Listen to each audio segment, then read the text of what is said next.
भोले के भक्त बेसब्री से करते हैं, उसका काउंटडाउन शुरू हो चुका है। मुख्यमंत्री योगी आदित्यनाथ की देखरेख में उत्तर प्रदेश में कांवड़ यात्रा की तैयारियां तेज हो गई हैं। इस बीच कांवड़ यात्रा रूट पर पड़ने वाले होटल और ढाबा मालिकों को लेकर सरकार ने नए आदेश भी जारी कर दिए हैं और योगी के मंत्री ने चेतावनी देते हुए कहा है कि यदि कोई ढाबा या फिर रेस्टोरेंट मालिक अपना नाम और धर्म छिपाकर नॉनवेज बेचते हुए पाया गया तो उसके खिलाफ कड़ी कार्रवाई की जाएगी। एक रिपोर्ट आपको हम दिखाते हैं, देखिए।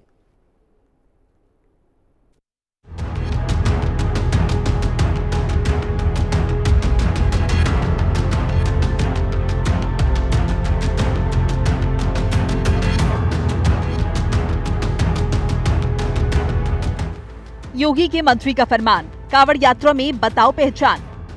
नॉनवेज दुकानदार रहे सावधान, भोले के भक्तों की राह होगी आसान। कांवड़ यात्रा में की गड़बड़ी तो दंड मिलेगा। शिव भक्तों का इंतजार अब खत्म होने वाला है। गंगा तट से लेकर भोले के धाम तक बम बम भोले के जयकारों की गूंज सुनाई देने वाली है। कुछ ही दिनों में श्रावण मास की सबसे पवित्र कांवड़ के जरिए भोले के भक्त गंगा जल लेकर अपने शिवालयों की ओर निकल पड़ेंगे। लेकिन सावन महीने की कांवड़ यात्रा शुरू होने से पहले ही होटल, रेस्टोरेंट और ढाबों पर धार्मिक नामों के इस्तेमाल को लेकर बहस फिर से गर्मा गई है। 5 जुलाई से शुरू होने वाली कांवड़ यात्रा से पहले मुजफ्फरनगर के विधायक और राज्य मंत्री कपिल देव अग्रवाल ने स्पष्ट रूप से कह दिया है कि अगर कोई ढाबा या रेस्टोरेंट संचालक अपना नाम और धर्म पूछकर शिव ढाबा, गणपति ढाबा जैसे नामों से मांसाहारी भोजन बेचता है तो उस पर सख्त कार्रवाई की जाएगी। उन्होंने कहा कि कांवड़ रूट पर नेम प्लेट जरूरी है, ढाबा चलाने वाले सही नेम प्लेट लगाएं, होटल्स में नाम छिपाने की कोशिश ना हो, कांवड़ यात्रियों की आस्था से खिलवाड़ ना हो, देवी देवताओं के नाम का सही इस्तेमाल करें, नॉनवेज की दुकान यात्रा रूट पर ना हो। प्रशासन के साथ बैठकें हो रही हैं, उनको निर्देशित किया जा रहा है, उनको बताया जा रहा है और कोई भी व्यवधान ना हो और कोई अप्रिय घटना यहाँ पर ना हो।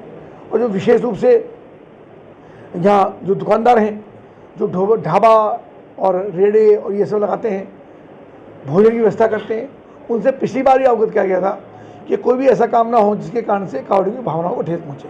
इसलिए अगर कोई जो भी ढाबा चलाने वाले, रेस्टोरेंट चलाने वाले लोग हैं, अपने रेस्टोरेंट के नाम लिखें, जो वेज हैं वो लिखें, जो नॉन वेज वो लिखें। नॉन वेज तो चलते ही नहीं है कांवड़ के बीच में, लेकिन हमेशा के लिए उनको निर्देशित किया गया है कि कोई भी नॉन वेजिटेरियन अपनी किसी हिंदू देवी देवता के नाम से अपने रेस्टोरेंट का, ढाबे का नाम ना रखे।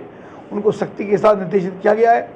आगे मुख्यमंत्री के द्वारा भी इस बात के निर्देश दिए गए थे और मुझे लगता है काफी परिवर्तन उसके अंदर हुआ है। कोई इस प्रकार का व्यक्ति पाया तो उस पर कार्रवाई। यूपी सरकार के मंत्री कपिल देव अग्रवाल ने यह भी कहा कि सीएम योगी खुद इस यात्रा की तैयारियों पर नजर रख रहे हैं और अगर कोई भ्रम फैलाकर धोखाधड़ी करता है तो ये न सिर्फ अवैध है बल्कि आस्थाओं का अपमान है और सुप्रीम कोर्ट के निर्देशों के तहत भी धोखा नहीं दिया जा सकता। इसके अलावा उन्होंने ये भी बताया कि कांवड़ यात्रा को शांतिपूर्ण और व्यवस्थित ढंग से संपन्न करवाने के लिए पूरे इंतजाम किए जा रहे हैं, जिसमें रोड, बिजली, स्वच्छता, सुरक्षा, यातायात व्यवस्था के लिए जरूरी तैयारियां की जा रही हैं। प्रतिवर्ष की भांति इस वर्ष भी कांवड़ यात्रा की जोरदार तैयारी मुजफ्फरनगर जनपद में, पूरे पश्चिमी उत्तर प्रदेश में वो लगातार चल रही है। शुरुआत उसकी हो गई है और आदरणीय मुख्यमंत्री योगी आदित्यनाथ जी ने भी उसकी एक शानदार मीटिंग करके अधिकारियों को निर्देशित किया है कि किसी प्रकार का व्यवधान कांवड़ यात्रा के अंदर ना हो। कांवड़ यात्राओं को हर प्रकार की सुविधा, उनका रहना, उनका आवास, उनका भोजन, उनकी सुरक्षा, बिजली की शानदार सप्लाई, सफाई की व्यवस्था, ये सब चीज़ लगातार जो अनुमन्य होते रहें। श्रावण मास की कांवड़ यात्रा में करोड़ों शिव भक्त गंगोत्री और हरिद्वार से जल लेकर अपने शिवालयों की ओर प्रस्थान करेंगे। मुजफ्फरनगर से होकर कांवड़िये दिल्ली, हरियाणा, पंजाब, राजस्थान की ओर जाते हैं और पिछले साल भी योगी सरकार ने दुकानों पर नेम प्लेट लगाने का आदेश दिया था। 2024 कांवड़ यात्रा से पहले यूपी सरकार ने खाने पीने की दुकानों पर नेम प्लेट यानी दुकानदार का नाम लिखना अनिवार्य कर दिया था। सरकार ने अपने आदेश में कहा था कि प्रदेश के सभी होटल्स, ढाबों, रेस्टोरेंट की गहन जांच और हर कर्मचारी का पुलिस वेरिफिकेशन किया जाए। खाने की चीजों की शुद्धता के लिए खाद्य सुरक्षा अधिनियम में जरूरी बदलाव किए जाए, जिस पर सुप्रीम कोर्ट ने कहते हुए रोक लगा दी थी कि दुकानदारों को पहचान बताने की जरूरत नहीं है।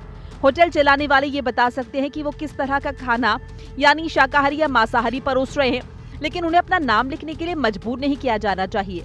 मामला भी कोर्ट में विचाराधीन है, लेकिन कांवड़ यात्रा शुरू होने से पहले एक बार फिर से इस पर बवाल शुरू हो गया है। कांवड़ यात्रा को लेकर के सभी जो विभाग हैं, जिलाधिकारी महोदय के और हमारे द्वारा पुलिस प्लस पीडब्ल्यूडी प्लस नगर पालिका प्लस सिंचाई विभाग बिजली विभाग और सभी जितने भी डिपार्टमेंट्स हैं जिसमें एक्टिव रोल अदा करते हैं पूरे कांवड़ यात्रा को सफल संपन्न कराने में, सभी से संपर्क करके इंटीग्रेटेड मीटिंग की गई है।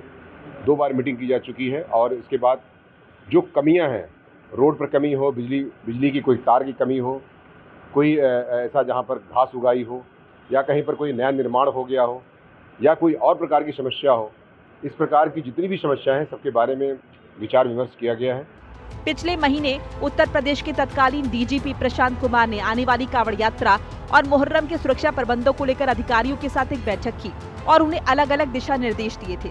तब उन्होंने कांवड़ यात्रा और मुहर्रम के जुलूस मार्गों को लेकर कहा था कि डिजिटल वॉलेंटियर्स और सिविल डिफेंस का सहयोग लेकर सुरक्षा प्लान बनाया जाए। इसके अलावा उन्होंने मिश्रित आबादी वाले क्षेत्रों और हॉटस्पॉट पर अतिरिक्त पुलिस बलों की तैनाती का आदेश दिया था और उत्तर प्रदेश पुलिस अभी से कांवड़ यात्रा की तैयारियों में जुट गई है, जिससे हर बार की तरह इस बार भी भोले के भक्त बगैर किसी परेशानी के हरिद्वार से गंगा जल लेकर अपने पास के शिवालय में जाकर जलाभिषेक कर सके। हिंदी खबर की स्पेशल रिपोर्ट। और फिलहाल इतना ही, छोटे से ब्रेक के बाद फौरन लौट रहे हैं, आप देखते रहिए हिंदी खबर।